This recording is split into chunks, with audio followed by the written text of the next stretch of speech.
You are looking live here at beautiful Salt Lake City, Utah, here at DNA HQ. My name is Darren. That is AJ, and this is an episode of the DNA Sports Recap. What's going on, my man? Oh, man. Busy day, but I'm so excited to be here. Yeah, man. Me too. Me too. Absolutely. That's how we like to, handle our Wednesday, the hump day, as they say. Yep. I don't know who still says that, but apparently me. I don't know. It doesn't matter. Yeah. I'm really excited for the show. And we're, obviously really excited for our pre-show cheers. Yes. Cheers to you. Cheers to you guys.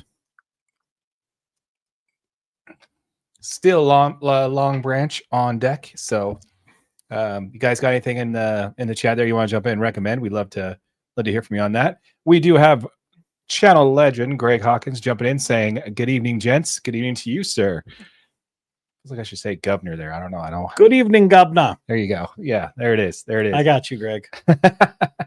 Once again, folks, this is a live stream. If you're watching this on YouTube, please feel free to join us every Wednesday evening where we try to do this little live stream here. If you are watching us live, please jump into the chat. Let us know where you're watching from. As always, AJ wants to know your favorite color. Unless it's blue. Then he doesn't. As I'm wearing a blue shirt. Yeah. Bad day. Nice job branding, by the way. Appreciate it. Sorry. It was a busy day. I actually thought I had a DNA shirt in my truck. Yeah. Turns out I did not. Yeah. I'm actually wearing the polo today, too. Yeah. Good work. Look at me. It's being blocked by the thing, so I don't know why I bought it. I probably should have worn the DNA shirt. You could have worn the team shirt. Yeah. Yeah, maybe. Yeah. That'd be weird, though. If we changed shirts. Yeah.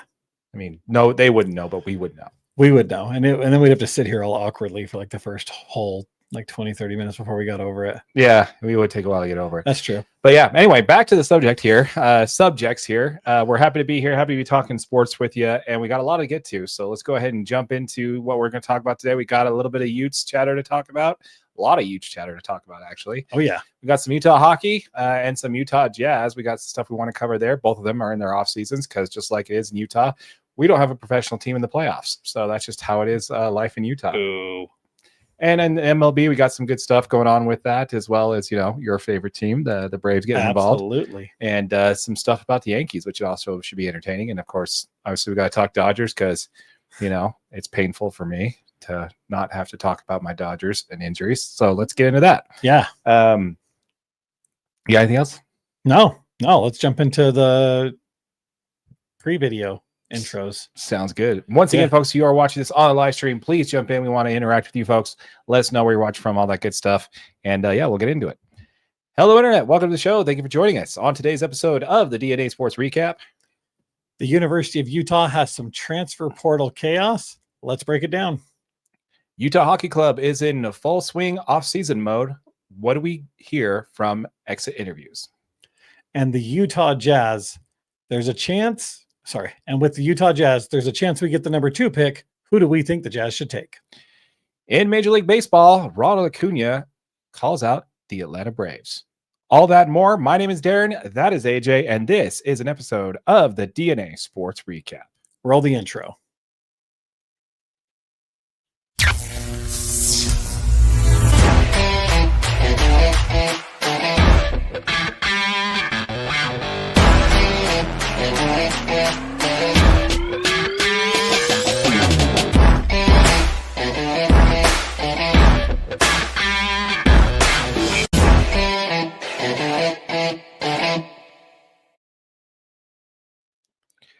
Once again, folks, before we get into content, we do want to quickly remind you to encourage you to join the conversation in the comments down below. We have just launched a new channel for all you Utah football fans called Utah Football DNA. This is a channel specifically for our Utah Football Club, your Utah Football Club. If you're watching us for our Utes channel, Utes content on our main channel, DNA Sports Recap, a link to Utah Football DNA will be in the description below. Make sure you subscribe to the channel and smash that like button for your boy AJ right over there. Boom, make it happen.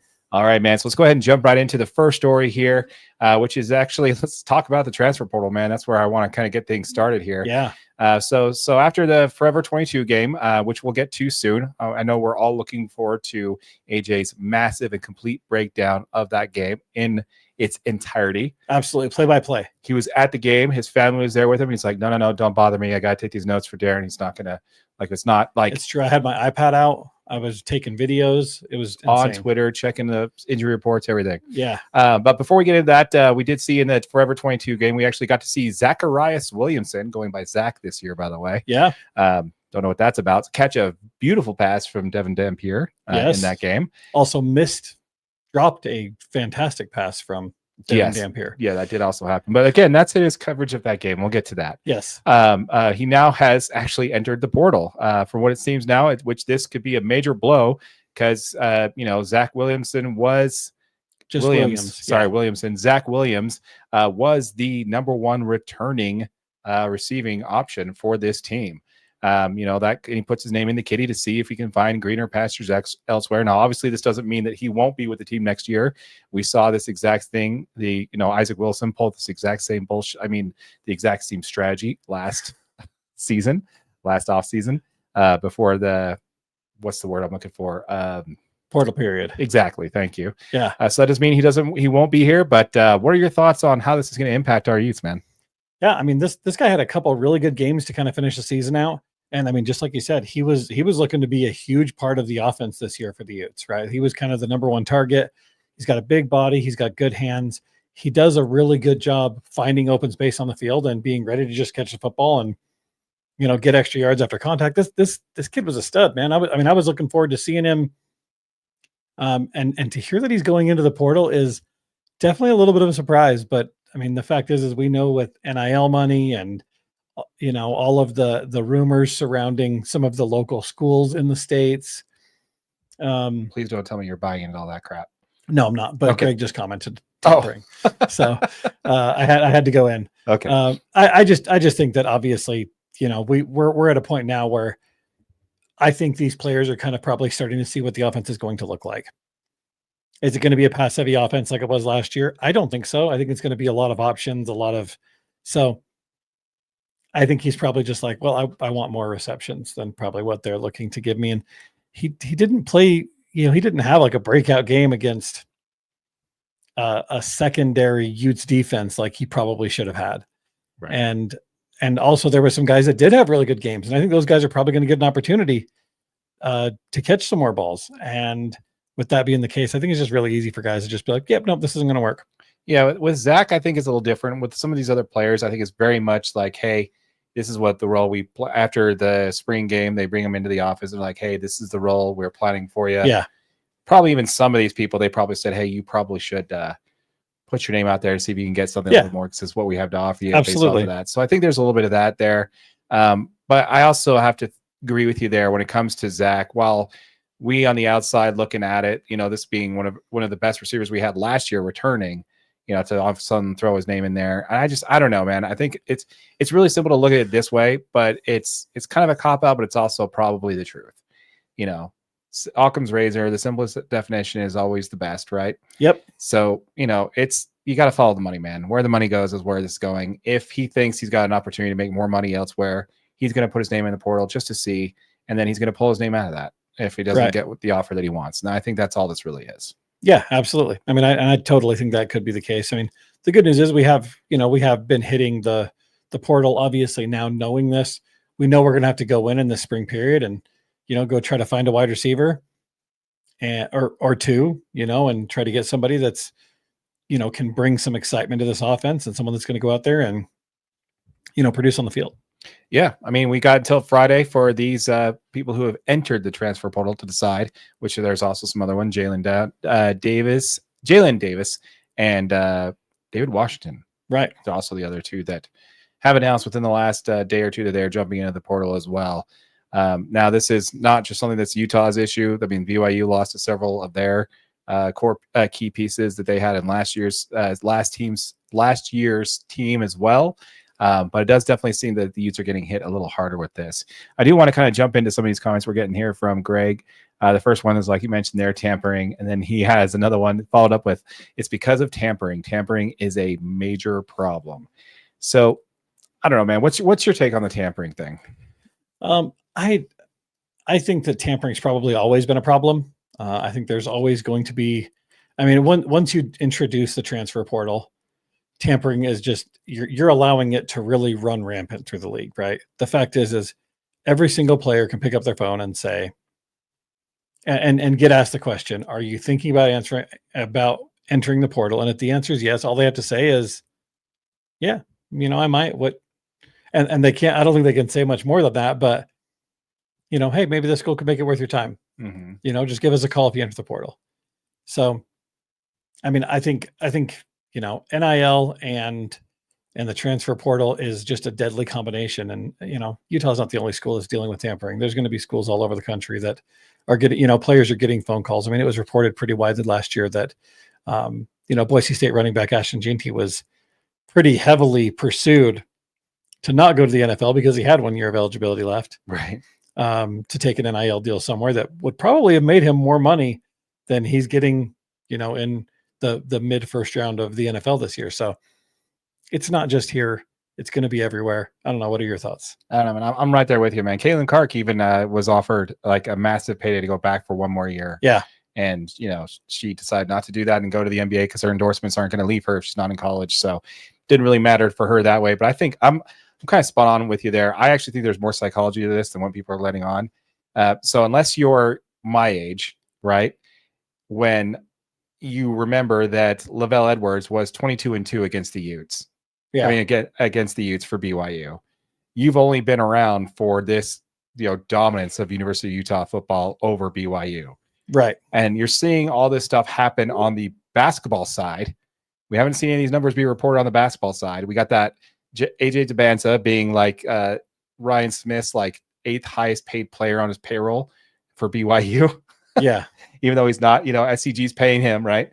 So, and then also that kid from Baylor that got offered $1 million, and then BYU tripled it.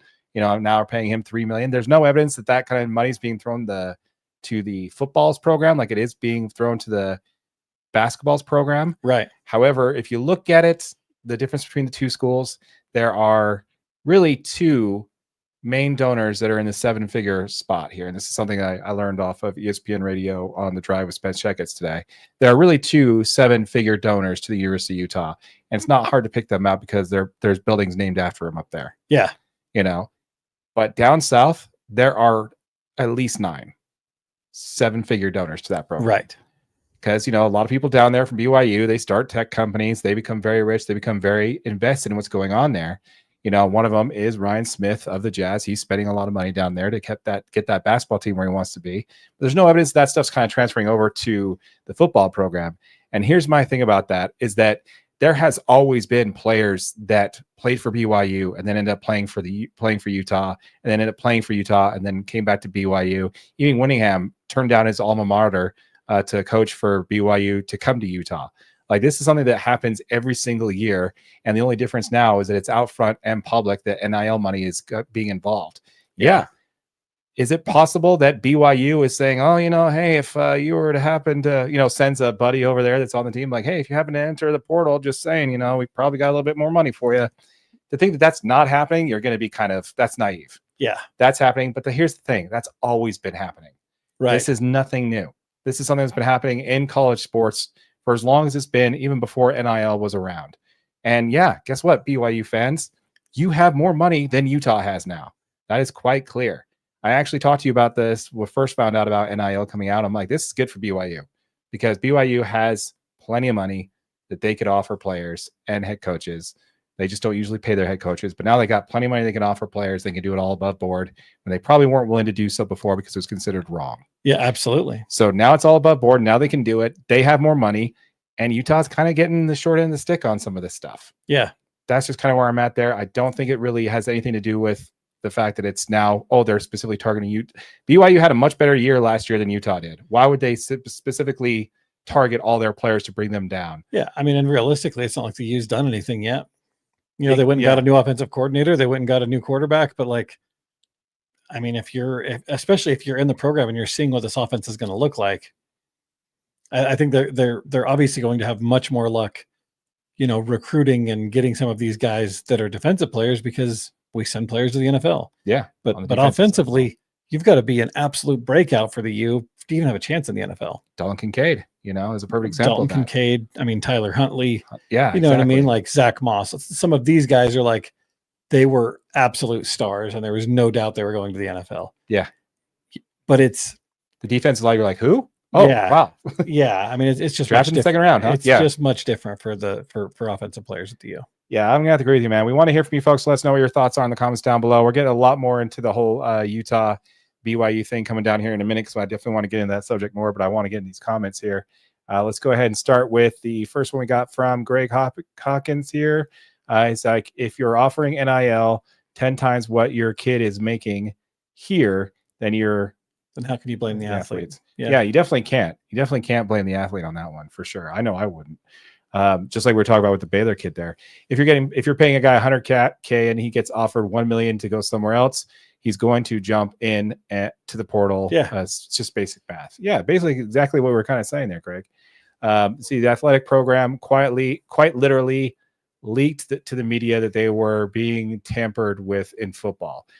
Yeah, but again, this isn't new. Like, this is kind of, they can't directly, they're saying, both teams will say they're not directly poaching players, but if a player enters the portal, then he's free game. However he decides to enter the portal, that's kind of the gray area. That's always kind of been there. Yeah, absolutely. And there's no way you can legislate that. Even if you did kind of go with some type of NCAA rules or something like that around that, there's always going to be ways around it. You're going to have a cousin's friend's uncle who all it takes is knowing somebody that knows somebody. Exactly. And you can't really get around that, It's been reported that separately by like 4 sources. Yeah, I just think it's just people in the Utes just crying, man. Like, there's no way around it. Like, I see where they're coming from, and I think but to act like they're not doing the exact same thing, Yeah, you've got to believe that the U is also out there making offers to players that are, maybe or maybe not above or below grade. And honestly, if they're not, they better start trying, because it's we're gonna need a lot more effort out of them. Yeah. And if you think BYU's wasn't paying players before it was legal, let me tell you, Nick Emery. Yeah, I remember that story. Do you remember that story? No. Okay, this guy was like I don't know, Greg, he played there for like 5 years, something like that. He got busted for like driving like a Mercedes Benz or something like that, and like it was pretty funny, And again, like I said, it wasn't like paying directly. It was a kind of under the table thing that he kind of got busted for. It was like I said, it was a thing. It's something that's, like I said, they may be more willing now to do it because it's all above board than it used to be, is kind of my point. They can publicly say so much more than they could before. Yeah, they didn't have to hide it, and it's more regularly available until it's Wild West, until they have to make something up for it. We got McKinley Cutler jumping in there. McKinley Cutler. I did it again, dude. You did. Gosh, sorry, McKinley. I keep doing that to you, man. It's always been happening. Now it's just legal. There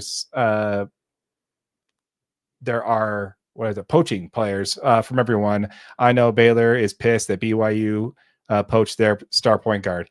Yeah, and the funny thing is, man, is that it was nothing like, oh, what are you getting paid? $1 million? Okay, we're gonna triple that. Come to BYU. Play with AJ DeBanza. Let's make a deep run. That's a no-brainer, man. It's crazy. Other big programs like Alabama have been doing this. Utah just pissed that. It's just pissed that it's BYU's their rival. Oh, okay. It's just pissed that it's BYU and it's their rival. Yeah. We also have Greg jumping in there. Says, I don't even think Williams was being tampered with by BYU. I think some other program. Oh, okay. Yeah. So you're saying that, and I think that's just happening everywhere, man. Thanks, man. Thanks, McKinley. Appreciate it. Do you remember when he called me out there on the first time I did that? Yeah. It was great. He was very kind about it. He's like, yeah, Darren, you even get my name wrong. Yeah. I don't know, man. We love it. Keep it coming, guys, because this is a debate that can go on and on and on. I honestly think that this is something that's been going on, and it's just we just have these insiders up at the U who are basically just glorified fans because they want to be in the press room, they want to be in the locker room, and they're just going to be hey, say this in the media there, say this. So it's really easy, and I mean, NIL and transfer portals, just until there's some regulation on it, it's only going to get worse. Like we're literally just we're only seeing the tip of the iceberg here. No one seemed to care when it was the coaches doing it. It's only when the players are getting paid that it seems to be an issue. Yep, exactly. Which is an interesting way to look at it. Yeah. Anyway, like I said, folks, we want to hear from you folks. Let us know what your thoughts are in the comments down below in regards to that. So keep that coming. It's fun stuff. So now we need to go ahead and jump into the other big story that's been breaking a lot lately. a lot lately, which again is more Utah insiders. I do. If you're listening on the podcast, there, I got some air quotes going on there. Got the finger bunnies going. When it comes to this one, is and I'm still in line from you from last week. Where there's smoke, there's fire, right? And there are some local message boards out there with Utah insiders above the athletic program department. They're claiming that the Utah to the Big Ten is a done deal. Of course, these are just rumors coming from unnamed insiders with unverifiable sources. They're claiming this is going to happen. It's going to go down the next few months. Message boards are stating that Utah is unhappy with the Big 12 and are clearing hurdles to become Big 10 eligible. With Utah being a top research facility and now being an AAU school as well as of just a couple of years ago, Utah is now in a much better position to join the Big 10. AJ, what are your thoughts on this? I mean, I do think that, it has been pretty widely reported that the Big 10 is considering expansion. And the fact is Utah is definitely a possible candidate.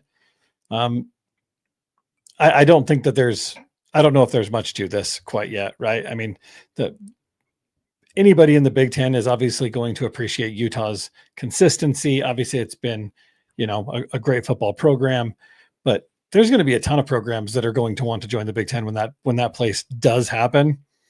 And the fact is like there's a ton of things that have to happen way before Utah could even considering joining the Big 10, which is not going to be able to be done quietly, right? Like there's financial hurdles. You've got to exit the Big 12. You've got, figuring out all of the scheduling issues. Like, yeah, the Big 10's got, they've got a footprint on the West Coast now. They've got UCLA, USC, Oregon. They've got some schools that way. And I do think that the Big 10 will look to extend their footprint further west. I think Utah's a prime candidate. But to say that some of these unreliable, I think when you're getting into message boards and stuff, nobody knows who these people are. I mean, it's really easy to create an Instagram account or a message board account and throw out some information and it gets things swirling like this. This one, I don't know if there's any legitimate smoke on this, right? Like, yeah, the account is Ute for Life 22. It was recently created about 5 days before he mentioned this on Ute Zone message board. Right. Yeah. Who knows? And then, this also helps by being fueled by comments from Coach Witt, who every time he talks in the press about potential conference expansion and all that stuff, his favorite quote is, "Who knows how long we'll be playing these teams?" Yeah. So it's just kind of like he's kind of just feeding the fire there himself as well, Oh yeah, absolutely. Which, I think it's just in the best interest of the program. So I don't know why he wouldn't do that. Yeah. But yeah, man, I'm kind of right there with you. But, this is something that also is broken recently. This actually came out a couple days ago. Jim Williams on Twitter talks a lot about conference realignment and has been in the media for quite some time. Stated that he spoke to several Big Ten officials who are part of the vetting process when it comes to bringing new members into the conference. Yeah, and he said, according to Williams, that Utah is a really good fit. There's a lot to like about Utah, but they are in no means a lock. They are plenty of candidates to go over before exploring adding any additional teams. So I don't know, man. Do you want to know what my take is on this? Yeah. I think this makes 110% sense. Oh, 100%. Not in a couple months like these posts are. I think these are trolling posts. I think people see this and think it's actually means something when it actually doesn't. Right. But on that same concept there, I think this is perfect. And I think the Utes are doing this. I think they absolutely are clearing hurdles to make them make sure they are Big Ten eligible. Absolutely. Because like I talked to you about, the whole point about being in the Big 12 is that we've talked about this several times about how this whole Big 12 experiment is an audition to get into the Big 10 or the SEC when the next college conference realignment happens. That's all this is. Yeah. And all the Utes are doing are quietly in the background, making sure that when time comes, they are one of the prime candidates, as you mentioned, to be on the front lines and to be one of the first options that they go to. Yeah. I think this is absolutely true that this is what the Utes are doing. Do I think it's going to happen in a couple of months? Absolutely not. I think that's just a troll post. What I do think is happening is that they are putting themselves front line center for when they do potentially start gathering up all the players from the players when the ACC eventually folds, which I think they will, because they're in a terrible TV deal, and they're about 4 or 5 years from that being a total collapse over there. They're already in a lawsuit with 2 of their teams, right? I think this conference is going to go the way of the Big 12. Yes, I know they're not dead yet, and until they're not a power conference. Okay, Big 12. Until you are, you're not. But I think this is something that's going to happen about 3 or 4 years when college football becomes 2 super conferences. I think that's all this is. Yeah, I mean, I think there's definitely, the Big Ten shifting west. Like some of the speculation around the Big Ten moving west is like they're moving their media days to Las Vegas, and there's a ton of speculation again about them moving the Big Ten Conference Championship to Vegas. So if they continue to move their footprint west, yes, of course Utah makes sense. I mean, we've filled up, the Raider Stadium multiple times for bowl games. Down in Las Vegas, it's a 5.5 hour drive. We're plenty close to it. Like teams from the West Coast come in, they fill it up. So, and everybody likes going to Vegas. I mean, that's just a thing. So I don't know, man. I think a move to the Big Ten is going to happen at some point, or major conference realignment is obviously going to happen. But to say that, I think you nailed it. I think Utah's making sure that they're top of the list, but I mean, I don't think that's anything other than that. Yeah, we'd love to hear from you folks. Let us know what your thoughts are in the comments down below when it comes to this. Again, this is something that was brought up by Locked On Big Ten, Locked On Utes, Locked On Big 12. This is something that was all over the place. So I just thought it would be nice for us to kind of quickly touch on it. And again, kind of temper expectations on what's going on here. So we'd love to hear from you folks. Let us know what your thoughts are in the comments down below. Let's go ahead and jump into some of these comments here. We have Greg Hawkins jumping in here saying, I'll believe it when I see it. LOL. Personally, an extremely skeptic of Utah and the Big Ten rumors. Yeah, I'm going to have to agree with you 100% on that one. We got another one here from Aaron Henry. But I know I would love to see Utah versus Michigan again. Yes. Absolutely. Yes, that'd be great. Yes. Go Big Blue. Thanks for joining, Aaron. Yep. We have McKinley here saying in 5 to 6 years, I think all. I think that's about right, man. I think that right after I think it's where the next round of TV deals are expiring. I believe the Big 12 is 1 year after the Big 10. Yeah. So I think when we're only a year out, they'll do some buyouts. I think that would make sense then. Yeah. So that's. They're going to have to change things, and hopefully, obviously, the NCAA gets some of this NIL, some NIL regulations in, some transfer portal regulations in, and I mean, I think they could. My personal opinion is they could fix the transfer portal by removing a year of eligibility when you enter. But what do we know? Yeah, as long as there's some penalty on the coaches too. Yeah, that's 100%. That's what I want to see. Yeah. You forfeit a year of your salary to the charity of the school's choosing. Yeah. Like I just think you can't punish the players for wanting to transfer if you're not going to punish the coaches. That's kind of where I sit on that. Anyway, as you guys have all been waiting patiently for over the last 25 minutes, AJ, let's go ahead and break down the Forever 22 game. Yeah. Tell us all about it, man. I'm ready for the detailed notes. And go. Okay. So, I mean, the Forever 22 game the environment was great. It was actually pretty loud for only half the stadium being full. The fans were into it. The stadium, I mean, they only sold the east side, right? So only the east side was actually there, and it was obviously the side that was on TV. So it looked like it was pretty crowded, and it was. I mean, realistically, there was a lot of people. I mean, we had 3 seats, and every seat around us was all the way full. They only sold the east side of the building. Only the east side. Yeah, the side that's in the sun. Yeah, that's the one. Yeah, so I got a little bit of sunburn. It was fine. Anyways, it was really fun. You know what I mean? Like it was exciting. It was actually a pretty good game. The offense versus defense was kind of a different scheme that made it fun because I wasn't sure who to cheer for. Like I wanted to see the offense kind of get moving. And of course the offense started slow. So I mean they went out there and they didn't look great to start it. But I think Devin Dampier was kind of as advertised. I mean, the dude's got a really quick release. He made some really good decisions. He needed some help from wide receivers in this game. Like there was a couple drop passes that stalled out drives that ended up giving the Utes defense points. And it wasn't even on him. The guys just missed balls. Oh, wow. So that was kind of tough to watch. But I mean, realistically, I think the point that we have to remember is anybody was sitting out of this game, right? Wayshawn Parker was out. The whole offensive line was out. I mean, almost the whole starting defense was on the sideline. Like nobody, they weren't risking injuries with anybody. No, why would you?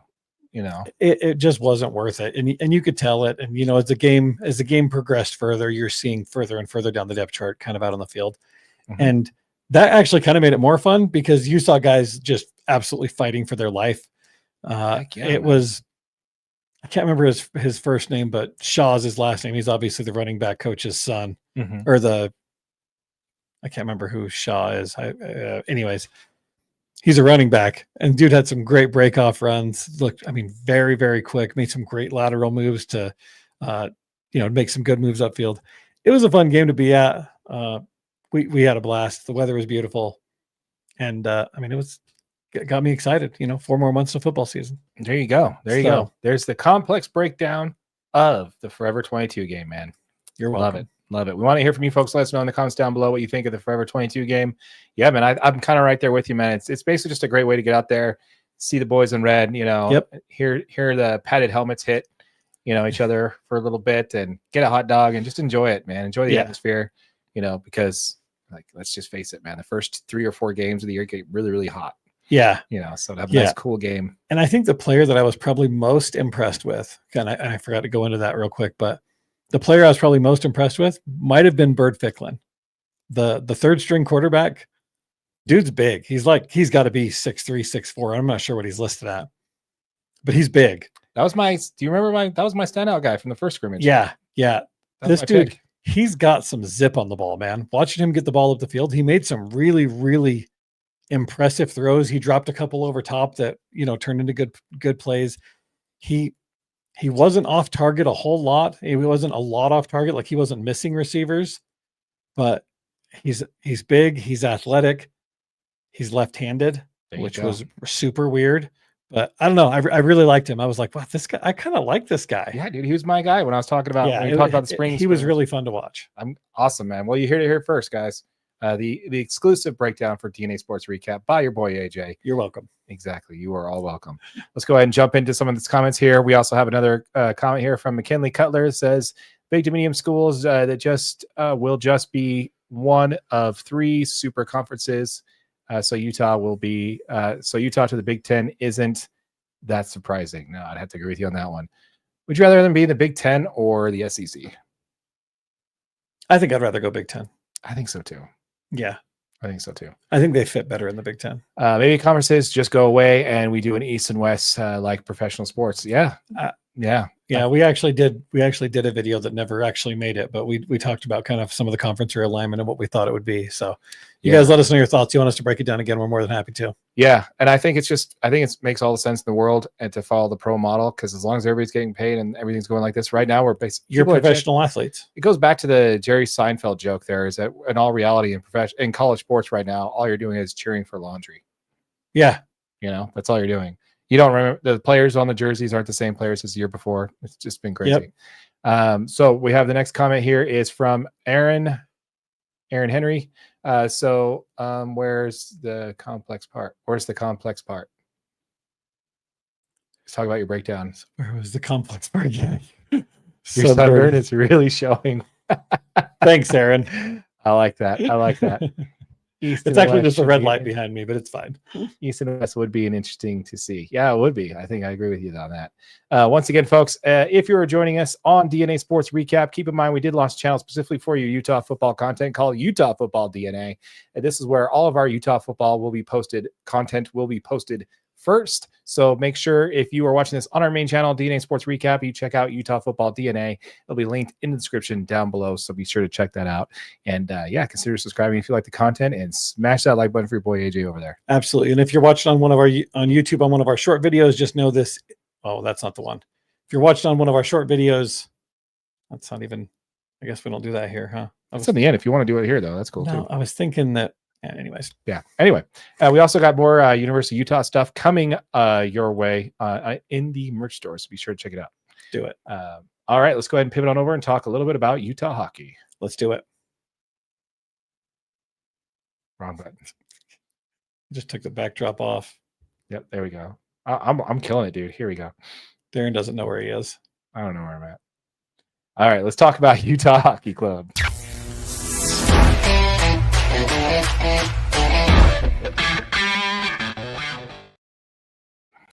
All right, man. So as is customary as professional sports fans here in Utah, we are on the outside looking in of the playoffs, and that includes the Stanley Cup playoffs for the first time, by the way. So that's actually exciting. We're missing out on the Stanley Cup playoffs here in Utah. I never thought I'd say that, but here we are, a year removed from us finding out that we're having a team, and here we go. Look at that. Yeah. In the case of the Stanley Cup playoffs, before we talk about your Utah Hockey Club, I do want to point out something that I thought was pretty weird. Okay. It's a stat that I came across today. This is the first time since the NHL was created that all 4 of the U.S. original 6 teams are missing the playoffs. Really? Yes. You got the New York Islanders, the Boston Bruins, Chicago Blackhawks, and the Detroit Red Wings. And they're all missing the playoffs. Huh? All blue bloods, all missing the playoffs. Wow. For the first time. It's crazy. Right? The only one I really cared about was Utah hockey. So it's fine. Yeah. Just something I came across. I thought that was pretty cool. So when it comes to that there, let's go ahead and jump into, before we get into the content there, let's go ahead and talk a little bit about the channel that we developed specifically for your Utah Hockey Club. We have Utah Hockey DNA. This channel, again, dedicated to all of our Utah hockey content. All of our content on your Utah Hockey Club will be posted here first. So if you have not yet and you're watching this on DNA Sports Recap, check it out in the comments down below. Sorry, in the description down below. A link to that channel would be listed down below. So check it out. Check it out. And again, once that channel hits 1,000 subscribers, we'll be giving away a Utah Hockey Club jersey. So be sure to subscribe to the channel so you don't miss out on that giveaway. All right, man. So let's go ahead and jump into the first subject what we're talking about here, which is going to be the off season, man. So this is, again, speaking to the fact that we are no longer playing hockey games right now. Nobody's on the ice, and we're having exit interviews being dropped around right now. Which is crazy because Rise are doing that. They're tearing the seats out, but we'll get into that here in a minute. Yeah, absolutely. So Armstrong is probably not sitting idle. Most likely he's scheduling meetings with coaches and scouts. He's probably planning a trip to the IIHF in Sweden, which is their the tournament, the world tournament is going on next month starting May 9th. So yep, all the good stuff happens there. Yeah. So he's probably going to be checking out some talent over there and doing some stuff. He had his exit interview, by the way, with the lower bowl seats being ripped out behind him, which I thought was pretty crazy. But talk about a team, that, we talked about how this team is right on track with the rebuild. And he also talked about the renovations and also a little bit about the team name. Yeah, I mean, and it's kind of funny because his team name, he was pretty blatant about it right out the gate. Like, if this is the info you're here for, you can leave now. Did you see it in the interview? Yeah. He's just like, yeah, no, we don't got anything. So if you're asking those, you can leave now. Yeah. It's good times. Good times. Yeah. But I mean, he did give us an update on the Delta Center renovations. Obviously they're going through the whole renovation. I mean, it is really cool to think that this could potentially be the first ever like dual purpose basketball hockey arena that like is made specifically for those two sports, right? Because there's been some of those massive stadiums back east when they had these super domes that they'd use for all of them, but like right, football, basketball, baseball. Yeah, they'd use them for everything, right? But like this one is, I mean, going to be tailored specifically for basketball and hockey, and it's going to be right here in Utah. So we're going to get a firsthand look at it. There is some really cool content that's going to start coming up as far as like how the renovation's going, what it's going to look like, and some of it helped that when they released the seating chart for next season and the season tickets, they showed that you will have access. There will be seats behind the goals, which is awesome. Which is awesome, right? So then they're obviously going to get the end goals, all those sight lines fixed this off season, which is really cool. And they also mentioned that they are trying to maintain that whole intimate on top of the floor or top of the ice type feel, which is good to hear. There's no way you're going to actually do that though and still maintain what they had this year. So hopefully you got a chance to see a Jazz game this year because there's two things that are changing that are no longer be the same. We'll get into that next segment, but yeah, man, I think it's really awesome, and I think it's good to hear. He's talking about the renovations and how everything's on track, and also about the names there. Which are we still thinking it's going to be Outlaw? Is that what we're still? I think we're going Outlaw, man. I mean Outlaws. Outlaws, yeah. Which unfortunately is plural, which kind of sucks. We all know how Darren feels about plural. It just sounds dumb, man. Utah Outlaws. At least it's not Utah Mammoths. It's just Utah Mammoth, So, it's just I'm sorry. It just doesn't sound right. It sounds corny. Correct me from the comments if I'm wrong on that one, but I'm pretty sure I'm right on that one. But yeah, man, I don't know, man. It's super exciting to see what this team's going to do in the offseason. We spoke a little bit about it last year. But again, speaking on exit interviews there, Michael Carcone basically flat out said that he won't be back with Utah Hockey Club next year. Did you hear this quote? Yeah, absolutely. I did see that quote. And I mean, in that interview, he kind of expressed some frustration with his role and his limited playing time. I mean, this guy played in 53 games this season. I mean, he had 19 points. But he was pretty buried in the depth chart. So yeah, this is a guy that you're not going to be super upset about him leaving. He is a veteran, but he is an unrestricted free agent this year. So yeah. He's just obviously going to be searching for, obviously a bigger role somewhere else. And I mean, I wish him the best. You know what I mean? Like, I hope it works out. Yeah, no, I'd have to 100% agree with you on that one. I wish him the best. The quote that he came out with was, and I quote here, spoke with the coaching staff and management, and I think we are going in different directions. I don't think we can agree on anything. So basically, he's leaning towards that he wants more playing time, like you mentioned, being in the further back on the depth chart. He wants more of it, and Utah Hockey Club wants to give the ice time to someone else. He did say that he loved his time here in Utah, but is looking to get back to that 20 goal a year type player, and that's probably not going to be here. Right. Yeah. So other standout pieces there when it comes to that is some of the other comments there that from the exit interviews from other players was one from Nick Bukestad. Said, we'll see where Bill is at. He's got some decisions to make. He's got a lot of guys in the pipeline. He also expressed that he really enjoyed his time here. But again, it's, one of those unrestricted free agents. So while he liked it here, he understands that, he understands that the organization does need to do what they need to do there. So we'll see what transpires. But like I said, I love the city. I love the people here in the organization. So that was good to hear from him. Also in the article was Robert Bortuzzo. Yep. Bortuzzo. I don't know why I put a Z in there in front of the thing. But Bortuzzo said, since an emotional end to this season in St. Louis, he spent parts of 10 years of an NHL season there. He hinted a few times that this could be the end of his NHL career. So, that's basically something we're probably expecting him to see. His comment there was, I'd like to learn about a lot of things. A lot of these roles Did you catch this quote? I didn't see his quote. Okay. I just got notes on like what he did. Yeah. I mean, because he only played in 17 games this season, right? So yeah. And he's played, I mean, he's played 14 seasons in the NHL.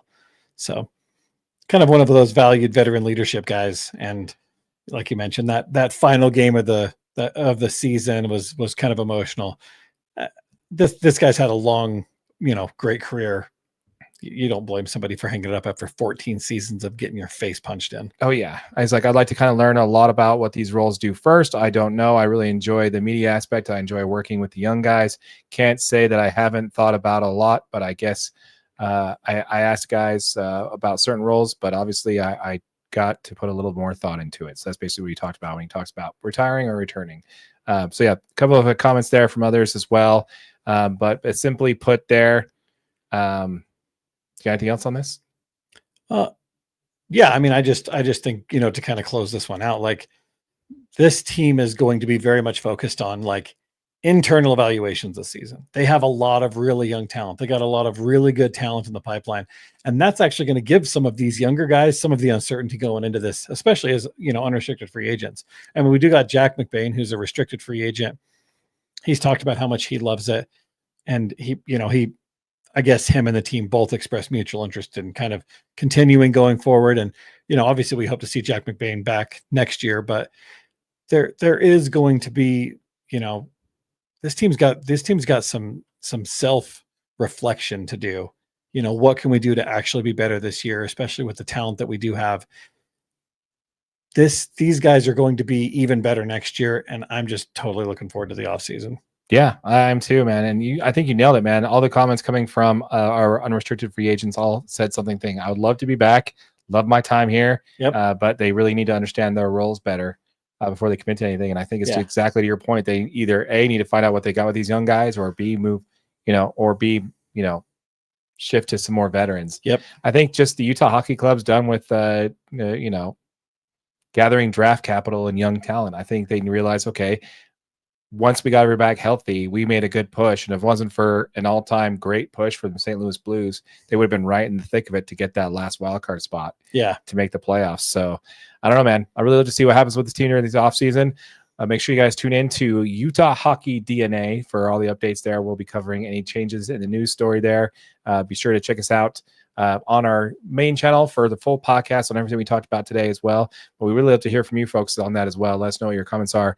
Let us know your thoughts in the comments down below. Wow, that took a lot to get out of there, AJ. Yeah, that was good. That was good. Oh, you got it. You got there though. I was on the struggle bus on that one. Let's hit some of these comments here before we move on here. Yeah, down. Let's see here. This would be that's scrolling pretty fast there. Yeah, it is.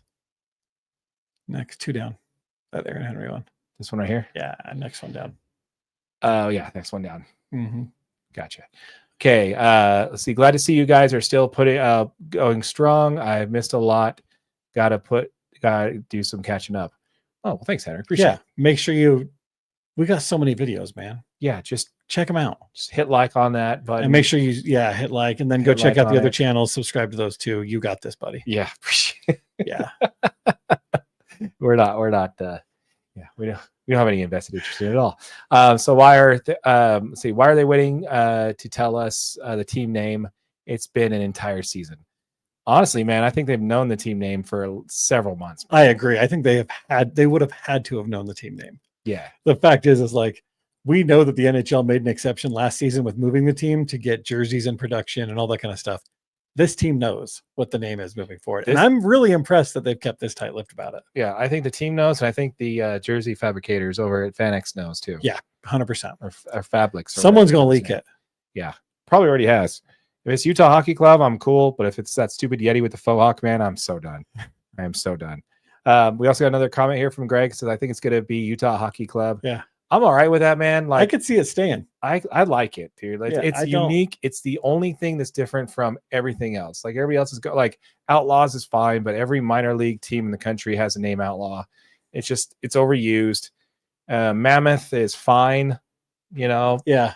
Mammoth is fine. It's fine. I don't hate it. I don't, but again, I think Utah Hockey Club is just fine. I really think Utah Raptor should have made it because we literally have a Raptor named. I just really like dinosaurs. Yeah, who doesn't? Who doesn't? Yeah. You want to get the young youth involved in your team, man. Maybe not the dinosaur. You got to. Utah Yetis would have been cool. Yeah, they never even thought about throwing the S on there. Did you notice that they never had Utah Yetis? Yeah, they probably could have passed copyright infringement on that one, but they never even bothered to try, which I thought was interesting.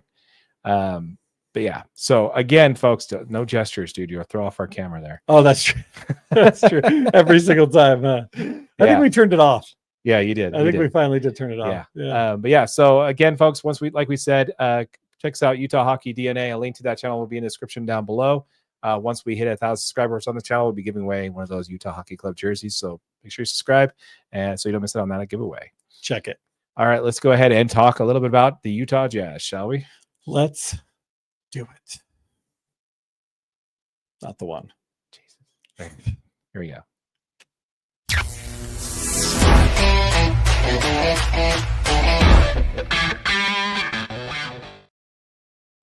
All right, man. So we talked a lot last week about the stars all aligning for us for the Utah Jazz.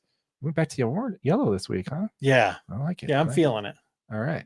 Yeah. So we talked a lot about last week about how the stars would align for us, and we get the number 1 overall pick, which of course would mean that we would go with Cooper Flagg number 1 overall, right? Yeah.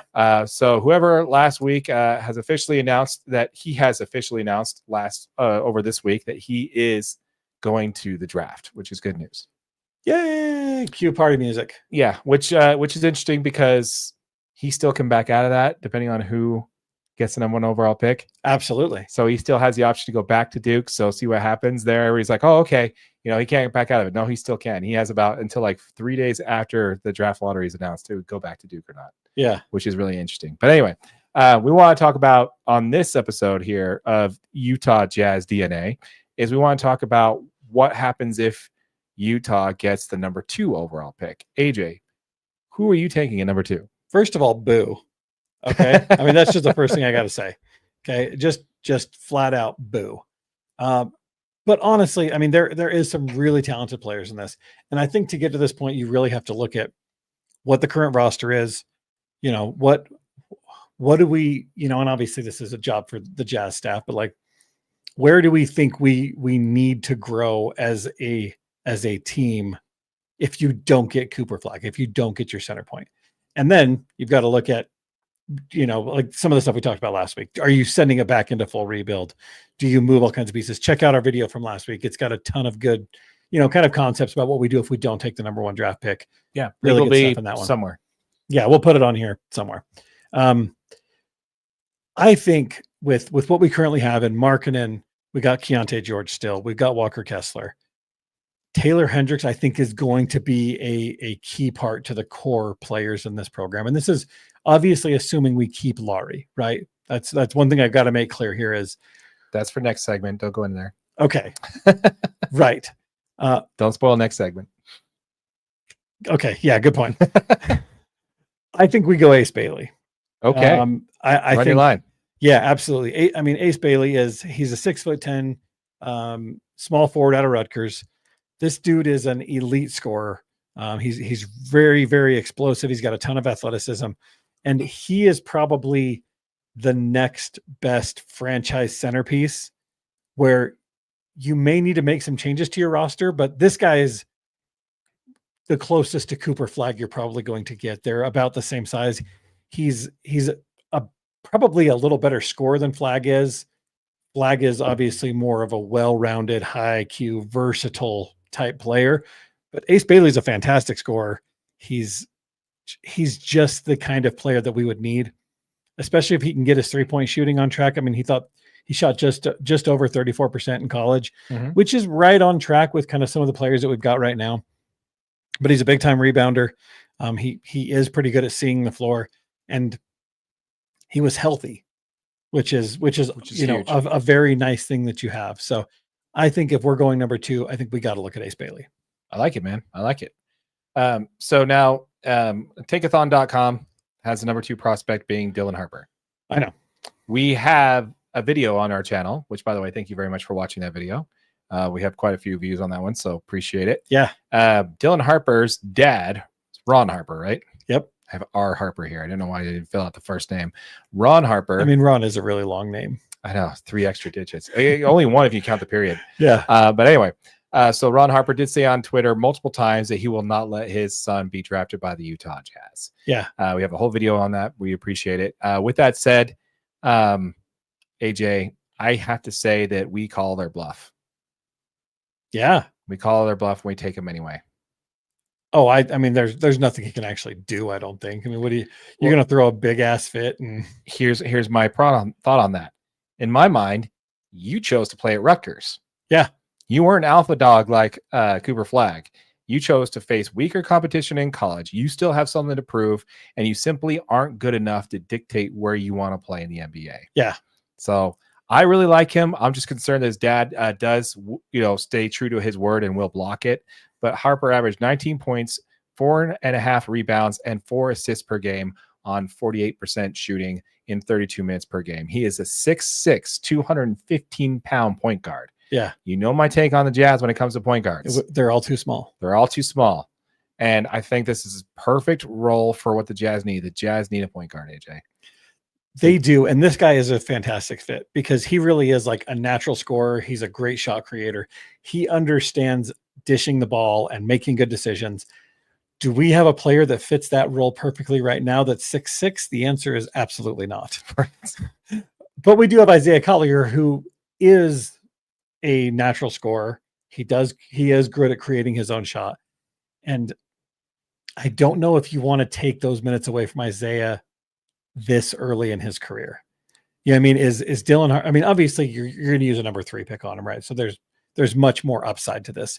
But Collier Collier was the number 1 high school recruit just a year ago. Right. So, I mean, this guy's got some ridiculous raw talent that we haven't even started really tapping into yet. I just don't know if you look at taking a 6'6" point guard when you have so much talent, potential talent even, on there. And I don't know if this guy's the game changer but I mean, again, this is the number 2 pick, right? Right. So at this point, we're going to obviously continue to develop talent. So I don't know. I don't hate Dylan Harper with this pick. I don't either. I don't either. But there's also other points to that, right? Like, because Jazz have tried to unload the big three of JC, Colin Sexton, and John Collins. Yeah. You unload all those. Someone's got to take up the backup point guard minutes. Absolutely. And also, we're going to need somebody to play shooting guard on this team if Isaiah Collier and Keontae George are the only options you have on the team. Yeah, that is correct, my friend. So I really think, and that's the best thing about Harper is he can go either way. He's got four assists per game, which is not bad in college. Especially he seems to be a shoot first type guard. Yeah. So as a point guard or shooting guard, I think he fits well on both of those ends there. But I really love the fact that you were looking at Ace Bailey. He is 6'10", 200 pounds, small forward. And I think that's going to be great if Hendricks isn't ready to roll to take on the world right out the gates. Yeah, I think Hendricks will be ready, but I think they need to slow play him, man. I want to make sure that he's comfortable. I hope they don't even bother playing him in Summer League, dude. I think just don't even bother. I doubt they put him in Summer League this year. Yeah, just don't even bother, man. Yeah. Let him practice, let him warm up. Don't even let him play. They're going to be working on getting him back to game shape. I mean, he did say in some of the end of season interviews, he said multiple times that he'd be ready in May. If this was a playoff team, he'd have been ready to get back into the playoffs. That was wishful thinking there. Wishful thinking, but love your smart home commercials though, by the way. They're so good. They were really good. They're good. But yeah, so man, I think we're both picking different players here. Ace Bailey, I'm picking Dylan Harper.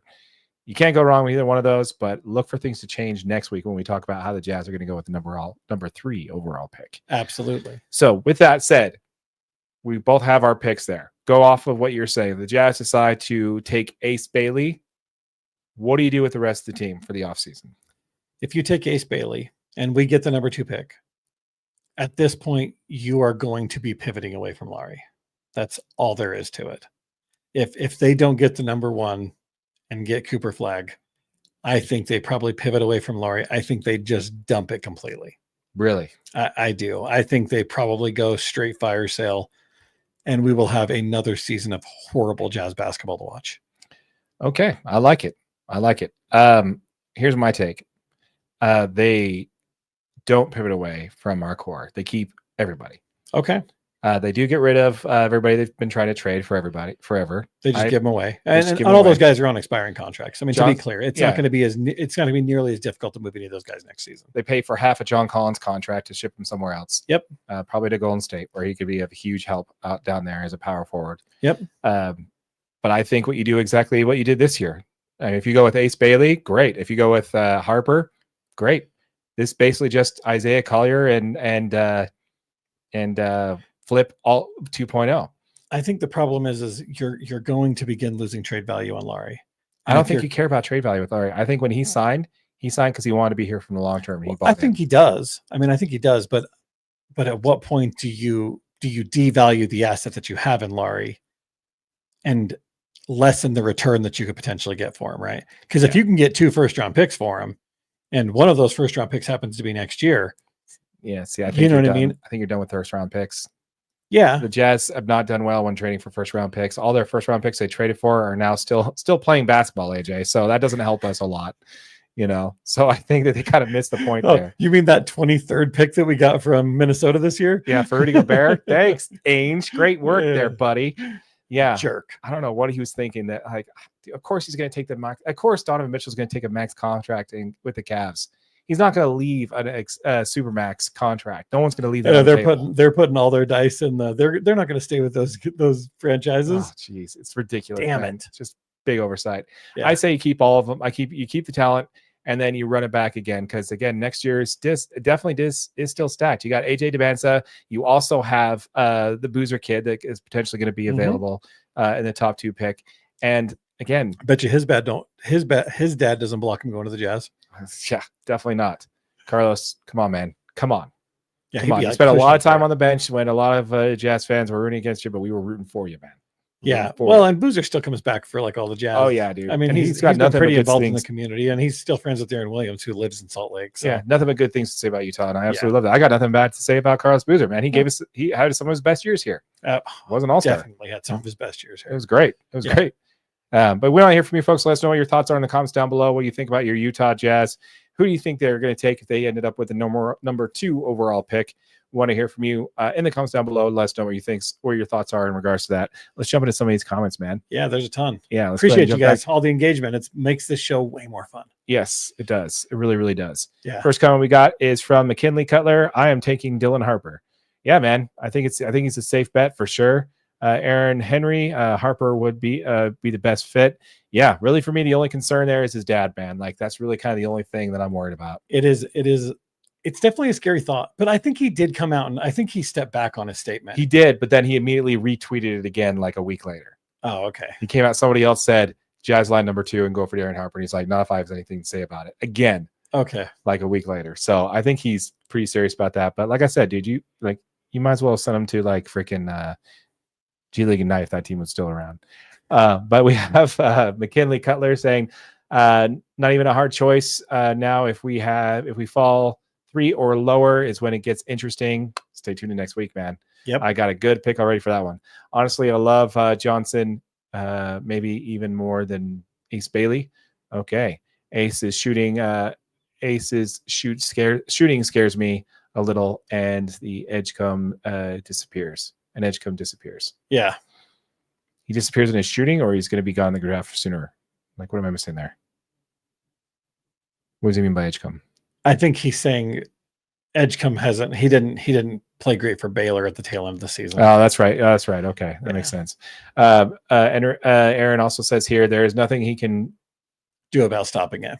You'd be surprised, man. We've had so many players that were supposed to be traded to the Utah Jazz that decided, I'm not playing. Just straight blocked it. Just blocked it. Yeah. Remember the famous quote, you go play for Utah, for that guy that we were going to draft. What was his, I can't remember who it was. That was before your time. But we also have a comment here. Let's see here. From McKinley says, Johnson looks like he could be a number 1 option on an offense. He's pretty good. I just think there's a lot of holes in Ace's game. Even against subpar competition, which is fair, Rutgers, he struggled creating space and had bad shooting habits. Settled. Bad shooting habits settled. Gosh, we really got to make that closer, man. Got to get it closer. For bad shots. You also said here you're looking 21 at all. I'm hoping for Carter Bryant. Oh, hey. Maybe we add that into the. We start looking at our second round picks. Maybe that goes on to the pick. I mean, we got 3 weeks till the draft. Yeah, we definitely should cover that. Yeah. But yeah, so we have the next one here. They better get someone good because Jazz games are basically a circus right now. Only for the second half. Greg. Yeah, dude. The first half, the Jazz look great. They're like, oh, we can hang with anybody. And then the second half happens and it's like, oh, that's right. We're losing this season. Midway through the third quarter. Yeah. And, oh, that's right. Let's go ahead and pull in everybody and bring in Bryce Sensabaugh. And yeah, that's great.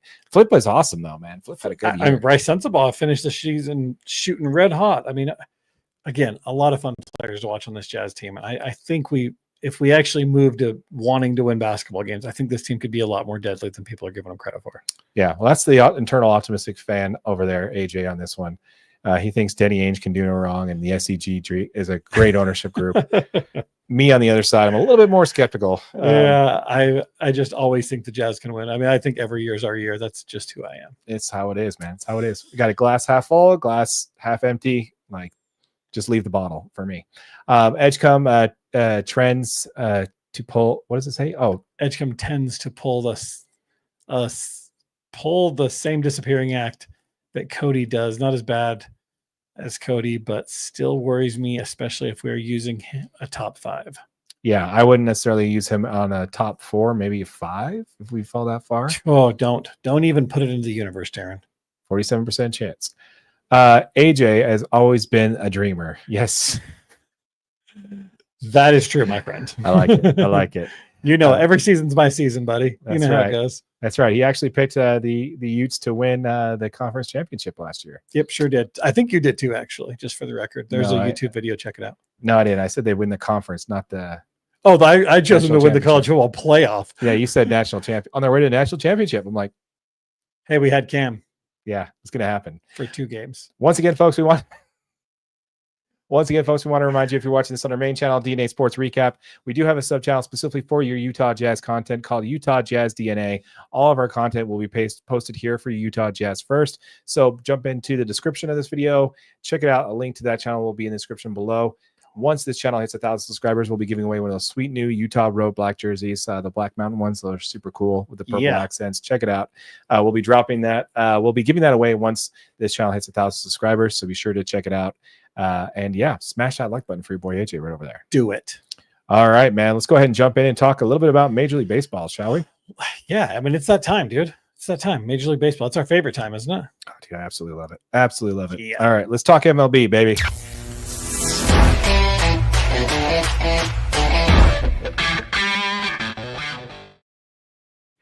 All right, man. So we wrapped up last week. We did a show last week where we talked about MLB to Utah. Yeah. Right? This is a big talking point last week. There was a lot of chatter going on in different like chat rooms. Again, we talked earlier on the show about how reliable those things can be.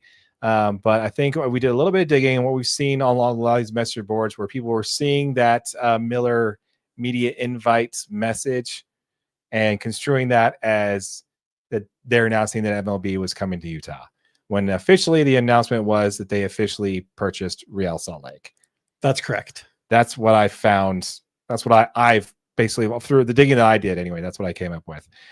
There's no new rumblings on this since last week. I've been checking some other message boards and doing a lot of digging on Twitter, which is never fun. That's a cesspool. Stay away from it. It's also like the darkest spiral on the planet, dude, because you start going down the Twitter stairwell and it's like you're never going to meet the bottom. Oh no, it's pretty bad. Pretty bad. It can be real bad. Yeah. So while I still am optimistic about it happening, I mean, MLB expansion is definitely still a thing. I mean, it just kind of continues to get pushed forward, right? Yes. Yeah. So while I'm excited about it, and the Utah is still in a good place when it comes to either expansion or relocation. I do think that there's a lot about that guaranteed this is happening, that the Millers are announcing it. I definitely think there was just a lot of not there. Yeah. Kind of a nothing burger. Like we talked about last week, but we still need to have an update because some information did come in about MLB expansion this week. Yeah. And this came with a huge threat to Utah's chance of being the number one team to get an MLB team on the West Coast. Did you see this? I did not. Okay. So Portland, Oregon has now approved, which still needs to clear the House, but the Senate did approve a $800 million jock tax. You heard about this? No, apparently you haven't. Okay. This is support of baseball. This is to support the construction of a baseball stadium in Portland's South waterfront area.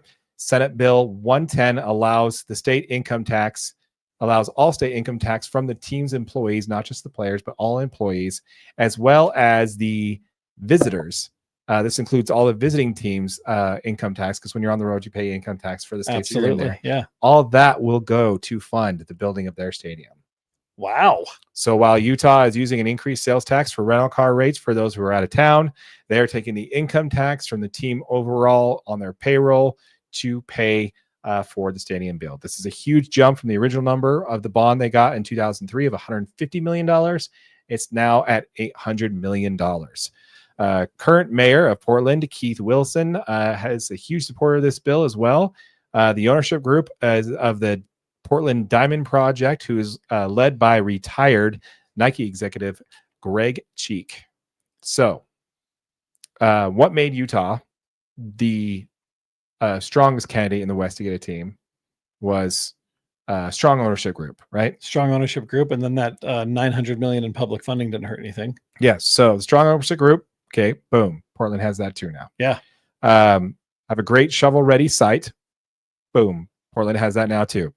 And public money approved. Now, while it still needs to clear the House, they have that one clue too. Yeah. So there goes all of our advantage, AJ. Damn.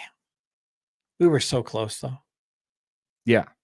Yeah. So while I hate to be the guy who's throwing money on that, throwing water on the fire there when it comes to Utah getting a team, it's not as clear cut, man. There are plenty of years ahead of us. Now, Rob Manfred did say on a radio interview a couple weeks ago that it's pretty much Nashville's getting a team. They've been hosted there a few times, a lot of the big wigs with MLB, and they've been hosted there. And they're like, Nashville's definitely a spot where we're going to want to have an expansion team. So it's really just who's going to get the other one. and it looks like it's going to be a battle between us and Portland there. It sounds like the Millers need to start building the stadium. Yeah. I just get that thing up, so there's no questions. Like we already got a whole stadium Ready to go. Like it's up. Yeah. And there's gonna be more on that, man. Like I think that the Utah, big league Utah can, if they start building the stadium, will have a strong contention into potentially relocating a team. We've been in the comments with a lot of people that are commenting on the Utah MLB video we just put out last week. The potential of the A's coming down here. And until I see a shovel in the ground building the A stadium in Vegas, I don't believe it's going to happen. And even if it does happen, there's a lot of grassroots campaigning going on that they don't want the A's. They don't want Fisher and his terribly ran team. They want an expansion team. Yeah. So who's already shown that they can take a failed franchise and bring it up, improve on it? That's Utah, man. Plenty of franchises out there that can do it, man. And I look forward to Utah being one of the ones to either A, get an expansion, or B, relocation. I'm on it either way. Yeah. I mean, the big thing is Utah fans show out, right? So if you get an expansion or a relocation team, the big thing is no matter what team you bring here, the fans are going to be there filling up the stadium, and the MLB continues to make money. And that's the reason you send any professional sports teams to Utah. Yeah, very true. Very, very true. We're the Crossroads of the West, man. There's a reason for that. It's true. More people come through here than Vegas. Did you know that? Really? Yeah. I believe it. I-80.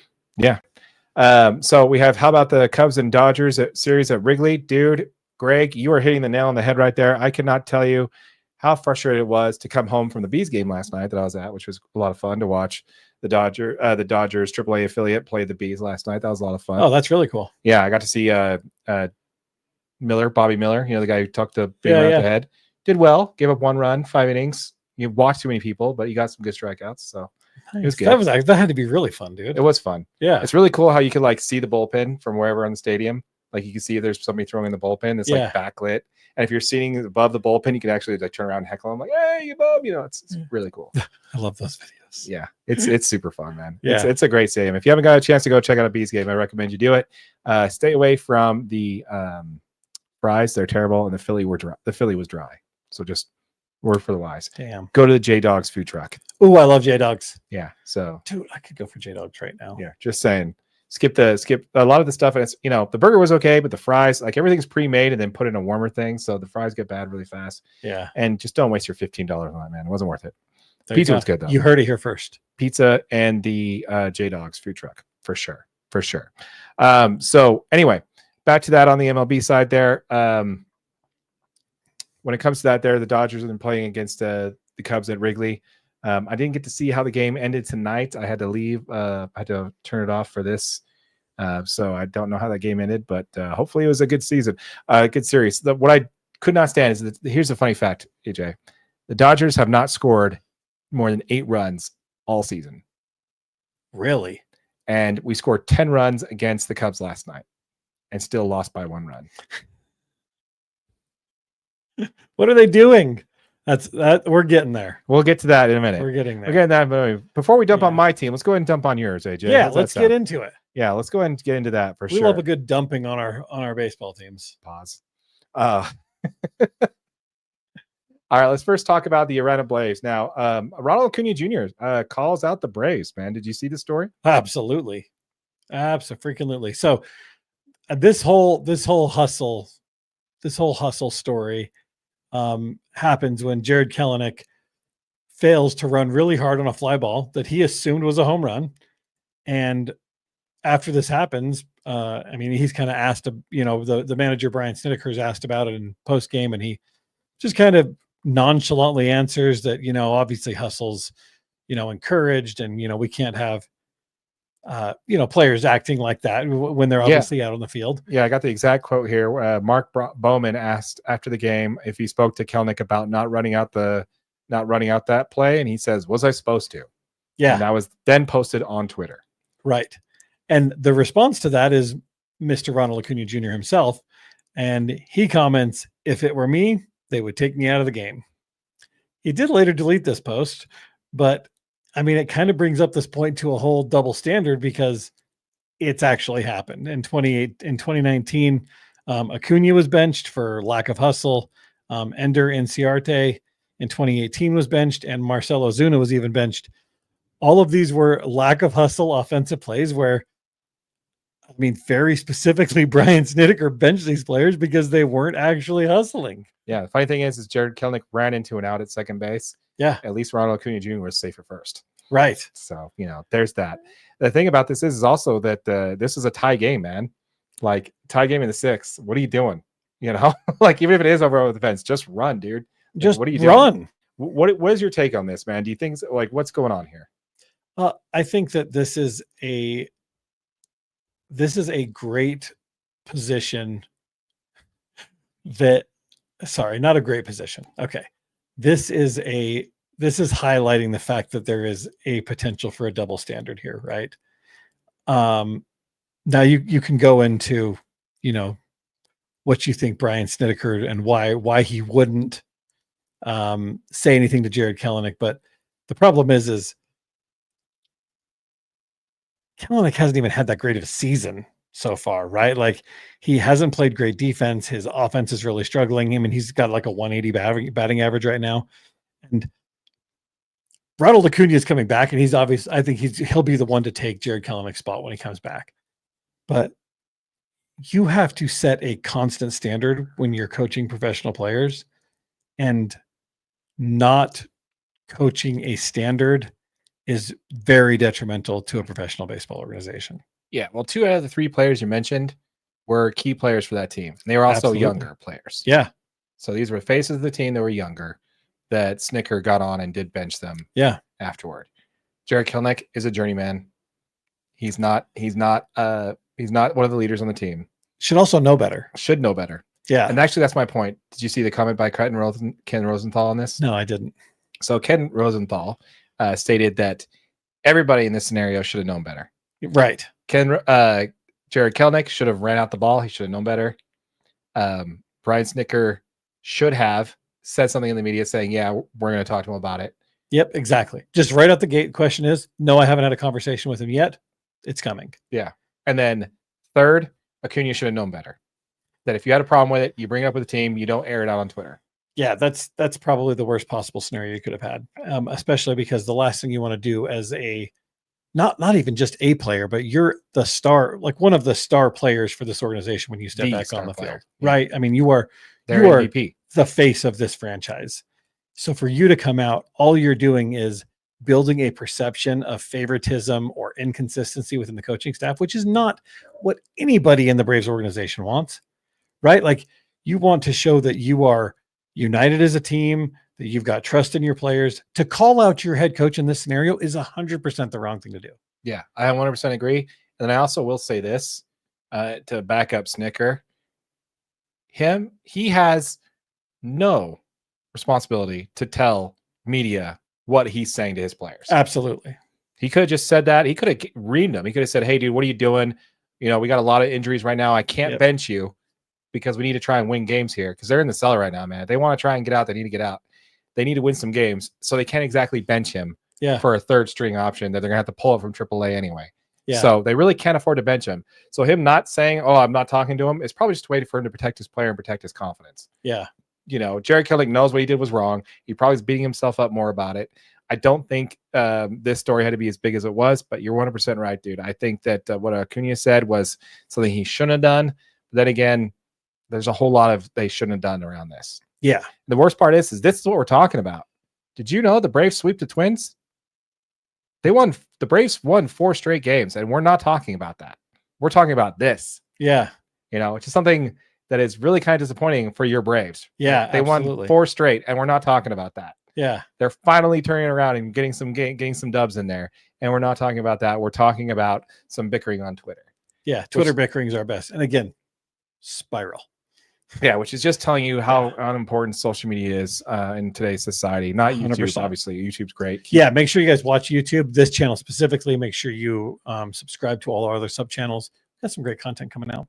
Yeah, be sure. We love you, YouTube business daddy. Absolutely. And just to add, pour salt on a room. Did you see that Quadzilla himself, Spencer Strider, went back on the IL? Dude, Quadzilla is the best. If we edit this, make sure you put it up on the screen. Yeah. Quadzilla. Have you seen the dude? It's ridiculous. Oh, gosh. Did you see the image that was like 364 or 336 days missed, 0 leg days missed for Yeah, Spencer that's great. Strider? Guy's insane, man. He's a freaking tank. But for yes, sure. he's back on the IL, which is heartbreaking because the Yeah. Braves have got to find a stride at some point here, dude. Like they just, Hey, man, they won 4 straight, man. and I get that, but the fact is like we need to get some consistent offensive production. We've really struggled hitting the ball. Yeah, we've linked together a couple, and hopefully that gets some momentum going. And you know what I mean, like we can get some starting pitching to come back out. Spencer Schwellenbach's been fantastic. We've just got to keep it going, right? It's early, and the fact is like you don't make it to the playoffs in March or April. You make it in, you know, obviously as the season closes down. But yeah, you can't win the World Series or the pennant in April, but you can lose it. You sure can lose it. And that's exactly my point is we've got to find some momentum here soon because otherwise this could be a really long season. Yeah, I hear you, man. I hear you. Let's go ahead and hit some of these comments here before we jump into another one here. Let's see here. I love this comment from Greg Hawkins. The NL West should be terrified in fear. LOL. Talk about his Cubs. Yeah. You know, winning great, you know. Yeah, I mean, the Cubs are going to be the runaway favorites for that, man. They got a killer team, you know, everything. I love everything about what the Cubs are doing. I'm sick of playing them, though, by the way. This is like the 5th, no, this is like the 8th or 9th time the Dodgers have played the Cubs. Like, seriously, I thought we were supposed to be spreading it out. Why are we playing the Cubs so much? It's ridiculous. I don't want to hear it. I don't want to hear about scheduling issues. Okay. My Braves had a tough schedule to start the season. First game was an all-timer. Yeah, the first game was actually already being touted by Foul Territory as the game of the season. Oh, it was back and forth, man. Back and forth. I have to watch that one. Yeah, it was great. Yeah. It was great. Shohei Ohtani is in a slump. Mookie 2. Mookie still doubled today, though. And I think it scored a run, too. That's good. He's on my fantasy team. Yeah. And the Twins are so, dude, I have not looked at my fantasy team in like a week and a half. Oh, my gosh. What is happening? Oh, Greg, no. tell him. Oh, no. I'm in trouble. Yeah. Twins are bad, though. So you should take a shot at your Braves there, which is always fun. Oh, yeah. That's fine. All right, so let's go ahead and pivot on over and dunk on my team a little bit here. Let's go ahead and talk about the Dodgers, man, and their pitching woes. So did you hear the latest? I've heard that Dodgers starting pitchers currently have, or on the last road trip, had a 7.01 ERA. Not impressive. No, not impressive. No. Not impressive. That's because we're starting Landon Knack, Bobby Miller, which, again, I watched him in AAA last night. So not great. Yeah. Not great. And, we start today with the bullpen game. Oh, geez, dude. Yeah. That is brutal. Yeah, dude. I don't know why we invested Blake Snell on the injured list. But he's supposed to come back soon, right? Yes.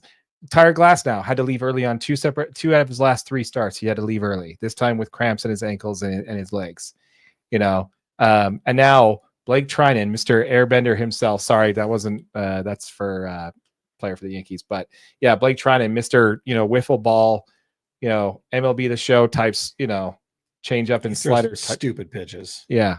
He's now on the IL with forearm tightness. And forearm tightness means elbow issues. Yeah. And there's never been a time where someone goes on the IL for an elbow issue where it's not season ending. Yeah. Just reconstruct it. Yeah. So not great. We signed him to a 2-year deal. So that's not great. And then obviously Dustin May gave up a crap ton of hits in his first game with basically gave up 7 earned runs to the Cubs in his last start. The Dodgers are hurting, man. Starting pitching is dropping like flies. We finally got Phillips back, but then we lost Trinan. So every time we gain somebody, we lose somebody, man. It's just been an absolute nightmare. That is a brutal merry-go-round to get on because it's really hard to get off, right? Yeah. It's like you shorten your rotation, then you're running, you kind of start running some bullpen games, and now everybody's on shorter rest. And it feels like it's escalating the issue. It's just getting worse and worse every single time. It's like, oh, we got a guy back, but oh, now we just lost another guy for 4 months. Yeah, we signed Blake Trinan. We signed Roki Sasaki. Yeah, we signed Tanner Scott, who has not been looking good so far this year. No, he has not. Yates gave up a couple runs, but he's doing well. We put so much money and so much effort into this team in pitching, and they're still dropping like flies, man. Where we are still desperate for pitching. I mean, it doesn't help. You guys are really missing Freddie Freeman, though. He's been playing for the last couple of games. But not playing well though. But you missed the Freddie Freeman that you needed. You know what I mean? Like you missed, yeah. I mean, you missed that guy, right? And the fact is As like much as you miss that guy. this dude, oh damn, too soon, Darren. But I mean, what I'm saying though is like this guy's 36, and at some point you're gonna start getting concerned. Like, is Freddie really past his prime where he's really on the downslide, right? And if that's the case, was that because they just paid him a crazy contract, right? No, he's only got 2 years of a 6-year deal. Okay, so he's got 2 of 6 left. Yeah. Okay, so I mean, I guess realistically, that's not terrible. Mm-hmm. But my question for you is: the Dodgers are obviously beginning of the season, they're deep, they're talented. But as a Dodgers fan, are you starting to have actual genuine concerns about pitching stability and key player health? No, I'm not. Okay. No, I'm not. Simply because we still haven't seen Shohei Ohtani pitch. Right. Clayton Kershaw's coming back. Tony Gonsolin, and we haven't seen him pitch yet. So there's a lot of our guns that are coming back that we haven't even seen yet. Roki Sasaki has put in 5 good innings, and his stuff is starting to really move, starting to get settled into baseball. Yamamoto, expected, absolutely, for Sasaki. Yeah, well, he needed to make some changes. His first couple of starts were not great. Yeah, which is what we expected. But there's a change in baseball size. There's like a bunch of things. Mound is different. Yeah, I mean, there's a bunch of things that go into just getting used to playing Major League Baseball versus in Japan. Yeah, and we got Kershaw coming back. We got Ohtani who's going to pitch, and when we get that 6-man rotation going, Blake Snell's coming back. So eventually we're going to start seeing some things coming back. And Yamamoto has has a sub-1 ERA, and he's been pitching great. Yeah. So he's a 3-time Samamura Award winner in Japan for the last 3 years he played over there. So it's only just a matter of time before he locks in and becomes. Yeah, and I mean, it's obviously not time to pull the emergency alarm on the Dodgers yet. You guys are, you jumped out great. You lost a couple games here and there, but I'm just curious, like as a Dodgers fan, if that was kind of, like at what point do you get there? Because it's like, okay, the injuries are piling up, the pitching's getting worse. Like, that's kind of what I was wondering is like, is it time to be worried as a Dodgers fan yet? No, because this is something we're very familiar with. This Yeah. is something that happens almost every year. We just need to be right in September. Yep. That's all we need to be. Like right now, we have the 3rd best record in Major League Baseball, and everybody's screaming that our pets' heads are falling off. The Dodgers are in a good spot, right? We're 1 game behind the Padres, who are playing out of their minds right now. Best record in baseball, and they're playing unsustainable baseball realistically. Like yeah, they're not going to have a 120 win season. Yeah, and if they do, that'd be great. Because then we can knock them out in the first round. That'd be great. Choke artists. Yeah. Well, hey, they came the closest out of any team to beat the Dodgers last year. All they had to do was pay attention and not like jerks and Profar, get the best of them. He was cheating anyway. Yeah. Too soon, Darren. See our previous video on that one. But yeah, man, I think if we're looking at this and we're still in 2nd place and we still have enough injured pitchers to fill up another team's rotation, then yeah, I'm going to start worrying a little bit and start. The reason why they loaded up on all these pitching now is because they didn't want to overpay. It's for this issue exactly, right? Yeah, it's exactly. like everyone's not going to be healthy the whole season. Yeah. Regardless of a 5 or 6 man rotation, you're going to have injuries. Do you have enough to weather the storm and keep going and obviously push into late October and make some noise? Yeah, and the World Series hangover is a real thing. When you play until November, you have a lot less time off. Yeah, you've got 3 months off. You're back to baseball. Yeah, Freddie Freeman is still trying to get back from on injury, and he's 65 years old, dude. Yeah. Mookie Betts, he lost 15 pounds to an illness. He's still trying to figure it out and still playing shortstop, which, by the way, he's playing great shortstop. His DSR is pretty good. So there's a lot of stuff that needs to happen, go right for the Dodgers.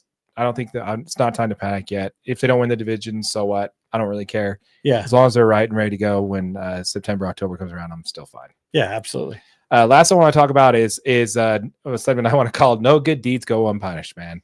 So I put down here on Judge and Freed. Did you happen to catch what those were? Yeah, absolutely. Okay, so let's start with Judge. Okay, so the Aaron Judge scenario. This is the foul ball, the foul pole debacle, man. Yeah. I mean, so the Rays are obviously playing the Yankees. The Rays they have not got Trop back up and going. So they're playing at George Steinbrenner Field, which is the Yankees spring training facility. Exactly. Yankers minor league stadium. So the foul poles at this park are not MLB regulation height. So Aaron Judge hits a home run. This is clearly a fair home run, right? Like, I mean, the replay comes back over. They don't overturn it. And I mean, there's clear video evidence. This thing is the correct side of this foul pole. Mm-hmm. And not enough video evidence to overturn. Without enough video evidence to overturn. And that, I mean, so obviously it just turns into this big ordeal on social media that, Aaron Judge is robbed of his home run. And I mean, then the MLB even gets it wrong when going to replay. So, I mean, what are your thoughts on this situation, how it unfolded? It just goes right back to the Rays ownership, man. Like, I don't know how many times on how many videos I have to talk about this. They're like, oh, it's an act of God. The hurricane ripped off the roof. There's nothing they could have done about it. That is BS. That roof was 10 years overdue for being replaced. Yep. 10 years, AJ. And they just decided just to put a couple patches on it and think, oh, no, it's good. And then they didn't properly insure the stadium either, because they knew they were be moving to St. Pete, to a different stadium in St. Pete in a year. Fine. He'll be fine, guys. Everything's fine. What's the worst that could happen? Yeah, but just like I'm saying here, the Yankees are already being punished for the fact that they did a nice thing and leased their stadium to the Rays for all their home games, which, to your point, was not even a sellout, even with the Yankees there. Yeah, man, this is ridiculous, man. You can't have major league teams playing in minor league ballparks. Nope. And if you're going to do it, why not just put 2 cameras right at the base of each foul pole shooting straight up? So when you see that ball come by, you know which side that ball went. Why is that so hard? It's not like they don't have 12 extra cameras. They're just filming random fans. You could buy a Insta 360 camera that can film all around that pole for $200, man. Like, I don't know why they couldn't just tape a damn camera with some duct tape. This is Major League Baseball. Exactly. This is not a hard problem to fix. But no, we robbed Aaron Judge, who could potentially break the home run record again. If he loses by 1 home run, we know who we got to blame for this one. It's going to be George Steinbrenner Field and the officiating crew. Yeah, it's ridiculous, man. I feel bad for Judge, one of the greatest hitters of all time, that's going to be robbed of a home run just simply because his team did the right thing and gave the Rays, who can't pull their heads out of your know-whats, to figure stuff out to play in a major league stadium. Yeah, and I mean, he really handled the situation with class. It was, I mean, his post-game interview, he was very just nonchalant about it. I mean, it's like even my last home run, guys. Don't worry. Yeah, I mean, the big thing is like, I don't know. It is kind of cool to see someone that is such a huge face of Major League Baseball still have such a good attitude about just playing the game. Yeah, it's great, man. I loved it. Yeah. Let's go ahead and move on over to Max Fried, huh? Another former Brave we need to talk about here. Go Braves. So this was going to get edited. I don't know. I'll keep that one in maybe. If this makes it the segment, if this makes a video. So Max Fried, did you hear about this one? Yeah, absolutely. About his no-hitter then getting overturned, which is really crazy. Well, I mean, this is crazy, right? So he's got a no-hit bid against, in a game against Tampa Bay Rays. Why are they in every single story we're in? This is the same story, but I mean, it's like, I feel like just adds more insult to the injury. It's just so many stories with the Rays, but his no-hit bid was ultimately taken away in a late scoring change where the official score changed a 6th inning play that was originally ruled an error to a hit, which retroactively ended Fried's no-hitter attempt. But he did end up giving a hit up in the 8th inning, which would have essentially ended it anyway. Right, which he wouldn't have known about the score change. Right. I don't know, unless he looked up at that thing and said, oh, wow, they changed it to a hit. Oh, okay. Then maybe that would be something. But then again, if you threw a no-hitter in Steinbrenner Field, does it still count? Is there an asterisk by when there's a no-hitter in a minor league ballpark? I don't know. You guys tune in and let us know what you guys think. I don't know, man. But just goes to show you, man, even the scorekeepers are going against him. Like you said, man, he did end up giving it up anyway. And talking about no-hitters that eventually getting broken up. We talked about this last week with what's his name? Garrett Crochet. Yeah. Hitting his no-hitter getting broken up by the player he was traded for, which was just beautiful. Love that sweet stuff. Poetic justice for Major League Baseball. They always manage to do it the best. Oh yeah, and just another example of how the Yankees are getting screwed because they're playing in their minor league, their spring training facility for their games that actually count, and twice in this series they got hosed. Yeah, so just thought it was an interesting story. We want to know what you hear. We want to hear from you folks. Let us know what your thoughts are in the comments down below when it comes to everything we talked about today. When it comes to what you think about Aaron Judge getting robbed of a home run, Max Fried getting screwed on a no-hit bid. The Dodgers pitchers, their arms falling off as well as their pets' heads, and also the issue with Ronald Acuna Jr. calling out the Braves for double standard on Johnny Hustle. We want to hear from you on all that. Be sure to let us know in the comments down below. Let's go ahead and jump into some of these comments here. Let's see here. The next one we have here is from Greg Hawkins. Cubs had the toughest schedule to start the season by far. Dodgers for 3, Padres for 3, Diamondbacks for 2, Rangers, and then the A's. I will agree with you on the Dodgers and Padres there, but the Diamondbacks, it kind of fallen off. I don't know how early in the year did you play them? Rangers are a good team. They just lost Corey Seager, my favorite player, to a hamstring injury. That sucks. And the A's are actually better than I thought they were. So the A's actually have been playing pretty good for this year. Yeah. In second to last place, I believe, right now. Hey, at least it's not last. It's better than last for sure. 100%. We have here also, I want to get out of the West for sure. Absolutely, man. It's tough, man. When three of the 5 best teams in baseball are in one division, it's kind of tough. The Padres are doing really, really well because their pitching is unbelievable. Absolutely, man. They've been lights out, and they don't even have they lost Yu Darvish season ending and Musgrove are both out for the season.